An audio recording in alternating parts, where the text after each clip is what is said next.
नमस्कार, मैं हूं शिवम और आप देख रहे हैं एडुडिक्ट्स। पिछले वीडियो में हमने इंटेलिजेंस के बारे में जाना था, यानी कि बुद्धि क्या होती है ये जाना था, और आईक्यू यानी कि इंटेलिजेंस कोसेंट क्या होता है ये भी देखा था हमने। इस वीडियो में हम बुद्धि के कुछ सिद्धांतों को देखेंगे। इंटेलिजेंस के बारे में बहुत सारे अलग अलग मनोवैज्ञानिकों ने बहुत सारी थ्योरीज दी हैं, लेकिन यहां हम सिर्फ उन्हीं थ्योरीज को देखेंगे जो कि आपके एग्जाम के लिए इंपॉर्टेंट है। यहां आपके सामने जो टेबल है, इन्हीं थ्योरीज को हम इस वीडियो में डिस्कस करेंगे।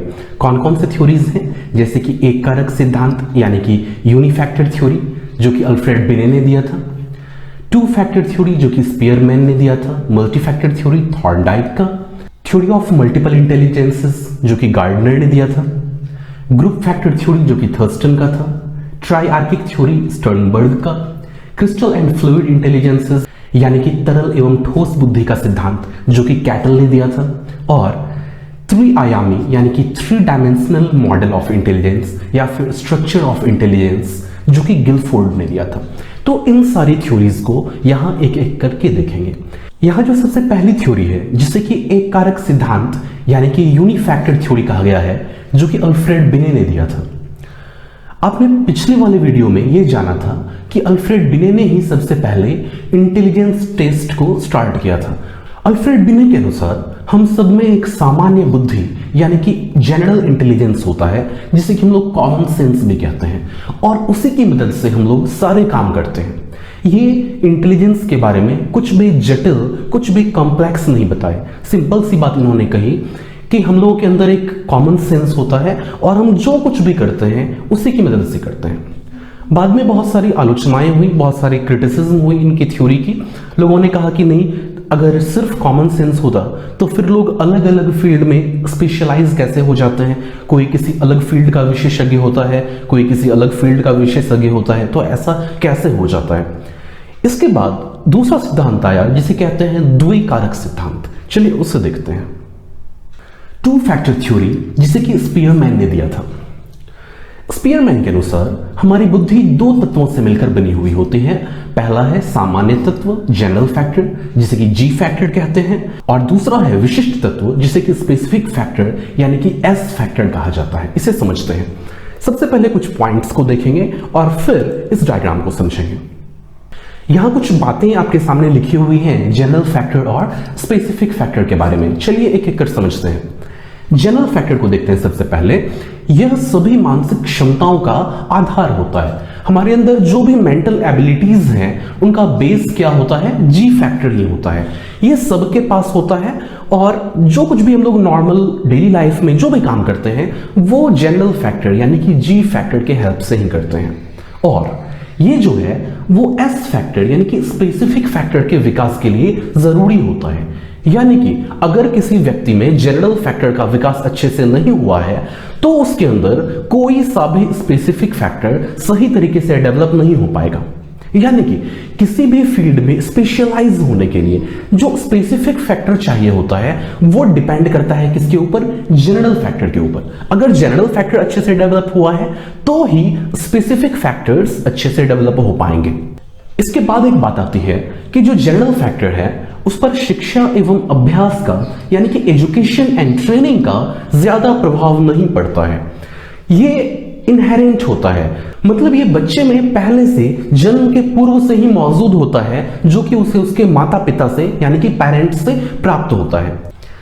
यह सभी प्रकार के कार्यों में समान रूप से उपयुक्त होता है। हम जो कुछ भी करते हैं सब कुछ में जी फैक्टर यानी कि जनरल फैक्टर का इस्तेमाल होता है।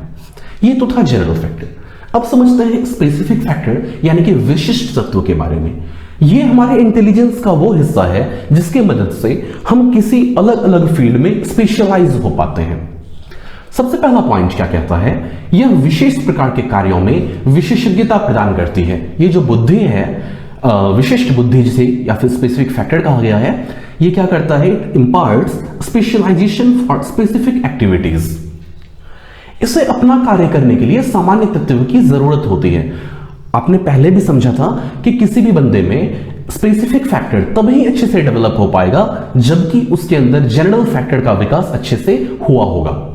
स्पेसिफिक फैक्टर को एजुकेशन और ट्रेनिंग के थ्रू डेवलप किया जा सकता है। एक छोटा सा एग्जांपल लेते हैं। मान लो कि सचिन तेंदुलकर क्रिकेट खेल रहा है, तो उस वक्त वो क्या कर रहा होता है, अपने इंटेलिजेंस के स्पेसिफिक फैक्टर का इस्तेमाल कर रहा होता है, यानी कि वो उसका स्पेशलाइजेशन का फील्ड है, उस क्षेत्र में उसकी विशेषज्ञता है।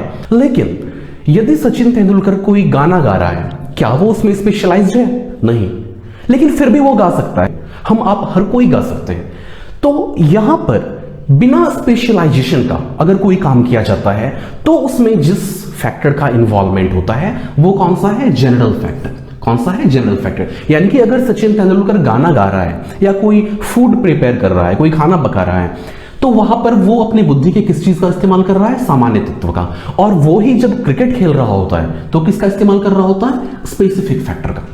स्पेसिफिक फैक्टर जब भी यूज होता है तो साथ साथ ये किसका हेल्प लेता है? जनरल फैक्टर का। यानी कि स्पेसिफिक फैक्टर इंडिपेंडेंट कभी भी नहीं होता है, ये हमेशा डिपेंड करता है, रिलेटेड होता है किसके साथ? जनरल फैक्टर के साथ। किसी भी व्यक्ति के पास किसी खास प्रकार के कार्य के लिए ज्यादा एस फैक्टर और दूसरे कार्य के लिए कम एस फैक्टर हो सकता है। मान लो कि सचिन तेंदुलकर क्रिकेट बहुत अच्छे से खेल सकता है, लेकिन इसका मतलब यह नहीं है कि वो ढोलक बहुत अच्छा बजा लेगा। उसके पास जो एस फैक्टर है वो क्रिकेट के लिए ज्यादा डेवलप्ड है और दूसरे काम के लिए उसके पास एस फैक्टर उतना ही डेवलप्ड हो, ऐसी जरूरत नहीं है, ऐसा नहीं होता है। अब समझते हैं उस डायग्राम को जिसे कि हमने थोड़ी देर पहले देखा था। इस डायग्राम में आपके सामने ये जो बड़ी सर्कल है, जो बड़ा वृत्त है यहां बना हुआ, ये जी फैक्टर को डिनोट करता है। और जो एस फैक्टर्स हैं, जो स्पेसिफिक फैक्टर्स यानी कि जो विशिष्ट तत्व हैं, वो बहुत सारे हो सकते हैं। जैसे कि वर्बल यानी कि भाषा से रिलेटेड, जिस बंदे में ये ज्यादा डेवलप्ड होगा वो बेहतर वक्ता होगा, बेहतर बोल सकता होगा, अच्छी स्पीचेस दे पाएगा वो। एस फैक्टर अगर स्पेशियल ज्यादा डेवलप्ड है तो बंदा स्पेस से रिलेटेड यानी कि जगहों से रिलेटेड चीजों को बेहतर समझ पाएगा, वो बेहतर आर्किटेक्ट, बेहतर इंजीनियर बन पाएगा। अगर न्यूमेरिकल यानी कि गणितीय गणनाओं से रिलेटेड एस फैक्टर ज्यादा डेवलप्ड है तो वो क्या होगा? रीजनिंग में यानी कि तर्क में, गणित में, इन चीजों में वो बंदा ज्यादा डेवलप्ड होगा। और किसी में अगर मैकेनिकल एस फैक्टर ज्यादा डेवलप्ड है तो वो मशीनों में बेहतर रुचि रख पाएगा, उसमें वो बेहतर कर पाएगा उस फील्ड में। यहां आप देख रहे हो कि जो भी एस फैक्टर्स हैं वो डिपेंड कर रहे हैं किसके ऊपर? जी फैक्टर के ऊपर। तो ये थी कुछ बातें एस फैक्टर यानी कि विशिष्ट तत्व और जनरल फैक्टर यानी कि सामान्य तत्व के बारे में, जो कि स्पीयरमैन ने कहा था द्विकारक सिद्धांत यानी कि टू फैक्टर थ्योरी में। चलिए अब समझते हैं दूसरी थ्योरी को। अब आता है मल्टी फैक्टर थ्योरी यानी कि बहुकारक सिद्धांत, जो कि थॉर्नडाइक ने दिया था। थॉर्नडाइक के अनुसार हमारी बुद्धि 3 स्वतंत्र योग्यताओं से मिलकर बनी हुई होती है। 3 म्यूचुअली इंडिपेंडेंट एबिलिटीज से मिलकर हमारी बुद्धि बनी हुई होती है। ये 3 डिफरेंट एबिलिटीज कौन कौन सी हैं? कंक्रीट एबिलिटी या फिर कंक्रीट इंटेलिजेंस, जिसे कि मूर्त बुद्धि कहते हैं, एब्स्ट्रैक्ट इंटेलिजेंस और सोशल इंटेलिजेंस। जिसके अंदर ये कॉन्क्रीट इंटेलिजेंस यानी कि मूर्त बुद्धि ज्यादा डेवलप्ड होगी, वो मशीन्स, इक्विपमेंट्स वगैरह में यानी कि मशीनों में, अलग अलग औजारों में, इंजीनियरिंग से रिलेटेड चीजों में ज्यादा बेहतर कर पाएगा। जिसके अंदर एब्स्ट्रैक्ट इंटेलिजेंस यानी कि अमूर्त बुद्धि ज्यादा डेवलप्ड होगी, वो किताबों में अलग अलग तर्क क्षमता में बेहतर कर पाएगा, वो बेहतर टीचर बन सकता है, पोएट बन सकता है, फिलोसोफर बन सकता है। जिस बंदे के अंदर सोशल इंटेलिजेंस यानी कि सामाजिक बुद्धि अच्छे से डेवलप्ड होगी, वो अपने सामाजिक रिलेशंस को ज्यादा बेहतर ढंग से निभा सकता है, वो बेहतर राजनेता बन सकता है, कैरियर काउंसलर बन सकता है। तो ये बहुकारक सिद्धांत यानी कि मल्टी फैक्टर थ्योरी थॉर्नडाइक ने दिया था और उनके अनुसार यहां 3 अलग अलग योग्यताओं से मिलकर हमारी बुद्धि बनी हुई होती है। चलिए आगे समझते हैं नेक्स्ट थ्योरी को। थ्योरी ऑफ मल्टीपल इंटेलिजेंसेस, बहुबुद्धि या फिर बहुप्रतिभा का सिद्धांत, जो कि गार्डनर ने दिया था। गार्डनर ने एक किताब लिखी थी फ्रेम्स ऑफ माइंड। इसमें उन्होंने 8 प्रकार की योग्यताओं का वर्णन किया था। बाद में इन्होंने कुछ अपडेट भी किया है इसे 9 प्रकार की, और यहां तक कि 13 प्रकार की योग्यताओं का भी जिक्र आता है, लेकिन आपके लिए ये 8 प्रकार की योग्यताएं ही महत्वपूर्ण है। चलिए देखते हैं। स्थानिक योग्यता, ये जिसके अंदर ज्यादा डेवलप्ड होगी, वो किसी भी चीज को 3 डायमेंशंस में सोच पाना, अलग अलग जगहों को कैसे बेहतर तरीके से डिजाइन किया जा सकता है, इन चीजों के बारे में वैसा व्यक्ति ज्यादा बेहतर सोच पाएगा। और ऐसे लोग डिजाइनर हो सकते हैं, आर्किटेक्ट हो सकते हैं, इंजीनियर हो सकते हैं। इसके बाद जो योग्यता आती है वो है शाब्दिक या फिर बहुभाषा योग्यता, यानी कि वर्बल लिंग्विस्टिक एबिलिटी। ये जिसके अंदर होगी वो बेहतर बोल पाएंगे, शब्दों का चयन, शब्दों पर पकड़ उनका बेहतर होगा। और ऐसे लोग जर्नलिस्ट हो सकते हैं यानी पत्रकार हो सकते हैं, पोएट हो सकते हैं, राजनेता यानी कि पॉलिटिशियन हो सकते हैं। फिर जो तीसरी योग्यता आती है वो है तार्किक या फिर गणितीय योग्यता, जिसे कि लॉजिकल और मैथमेटिकल एबिलिटी कहते हैं। ऐसे लोग बेहतर तर्क कर पाएंगे, रीजनिंग एबिलिटी उनमें डेवलप्ड होगी, तर्क करने की क्षमता काफी बेहतर होगी। ये लोग रिसर्चर बन सकते हैं यानी कि अलग अलग क्षेत्रों में शोध कार्य कर सकते हैं, साइंटिस्ट बन सकते हैं, वैज्ञानिक बन सकते हैं। इसके बाद जो दैहिक या फिर इंद्रियगत योग्यता यानी कि बॉडीली काइनेस्थेटिक एबिलिटी आती है, ये जिन लोगों में डेवलप्ड होगी वो अपने बॉडी से रिलेटेड, बॉडी पर कंट्रोल से रिलेटेड काम बेहतर कर पाएंगे, जैसे कि एथलीट, डांसर, स्पोर्ट्समैन यानी कि खिलाड़ी। तो ये सब लोग अपनी बॉडी को बेहतर कंट्रोल कर सकते हैं, इनका बॉडी और सेंसेस पर कंट्रोल बेहतर होता है। फिफ्थ है यहाँ सांगीतिक या फिर तालग्राही योग्यता यानी कि म्यूजिकल एबिलिटी। नाम ही यहां बता रहा है कि जिन लोगों में ये ज्यादा डेवलप्ड होगा वो म्यूजिक में बेहतर कर पाएंगे, जैसे कि सिंगर, म्यूजिशियन वगैरह। फिर आती है अंतर्वैयक्तिक योग्यता यानी कि इंटरपर्सनल एबिलिटी।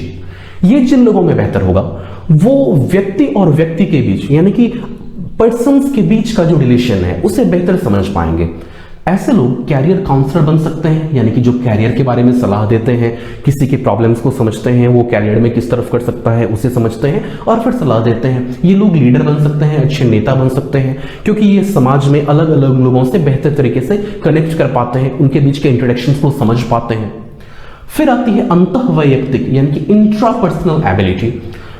ये है खुद के अंदर जाने की क्षमता, अपने मन के विचारों को बेहतर तरीके से समझ पाने की योग्यता, स्वयं को समझने की योग्यता। ऐसे लोग फिलोसोफर हो सकते हैं, संत हो सकते हैं, यानी कि महात्मा बुद्ध टाइप के लोग इंट्रापर्सनल एबिलिटी वाले होते हैं। फिर आती है प्राकृतिक योग्यता यानी कि नेचुरलिस्टिक एबिलिटी। ये जिन लोगों में बेहतर डेवलप्ड होगी वो नेचर को बेहतर तरीके से समझ पाएंगे, प्रकृति को बेहतर तरीके से वो अनुभव कर पाएंगे। और जो भी बायोलॉजिस्ट होते हैं यानी कि बायोलॉजी में जिनकी रुचि होती है वो लोग नेचुरलिस्ट होते हैं स्वभाव से ही, प्रकृति में उनकी बहुत ज्यादा रुचि होती है और वो प्रकृति को बेहतर तरीके से समझ पाते हैं। फिर जो किसान होते हैं, जू कीपर्स होते हैं, इन लोगों में भी प्राकृतिक योग्यता काफी डेवलप्ड होती है। तो ये था गार्डनर का बहुप्रतिभा सिद्धांत या फिर थ्योरी ऑफ मल्टीपल इंटेलिजेंसेस। यहां से एग्जाम में क्वेश्चंस आते हैं कि कोई व्यक्ति अगर किसी भी 3 डायमेंशनल ऑब्जेक्ट को देखकर उसकी हूबहू तस्वीर बना देता है तो उसके अंदर कौन सी एबिलिटी बेहतर है? क्या होगा? स्थानिक योग्यता उसके अंदर ज्यादा डेवलप्ड है, क्योंकि वो 3 डायमेंशंस में चीजों को बेहतर समझ पाता है। तो ऐसे ही कुछ क्वेश्चंस यहां से आते हैं। चलिए अब समझते हैं नेक्स्ट थ्योरी को, ग्रुप फैक्टर थ्योरी यानी कि समूह कारक बुद्धि सिद्धांत, जो कि दिया था थर्स्टन ने। थर्स्टन के अनुसार बुद्धि सामूहिक योग्यताओं के अनेक समूहों का योग है। Intelligence is the sum of many groups of collective abilities. जैसे कि आप यहां देख रहे हो कि अलग अलग एबिलिटीज को ग्रुप किया गया है, अलग अलग एबिलिटीज का ग्रुप बनाया गया है और हर एक ग्रुप का प्रतिनिधित्व करने वाली योग्यता को थर्स्टन ने प्राथमिक मानसिक योग्यता यानी कि प्राइमरी मेंटल एबिलिटी का, जिसे कि पीएमए के नाम से जाना जाता है। तो ये 7 प्राइमरी मेंटल एबिलिटीज कौन कौन से हैं? संख्यात्मक यानी कि न्यूमेरिकल, शाब्दिक यानी कि वर्बल, शब्द प्रवाह यानी कि वर्ड फ्लुएंसी, तार्किक यानी कि रीजनिंग एबिलिटी, स्मृति यानी कि मेमोरी, स्थानिक और प्रात्यक्षिक गति यानी कि अपने इंद्रियों से, अपने सेंसेस से आसपास की दुनिया को कितनी तेजी से कोई समझ पाता है, इसे कहा गया है परसेप्चुअल स्पीड।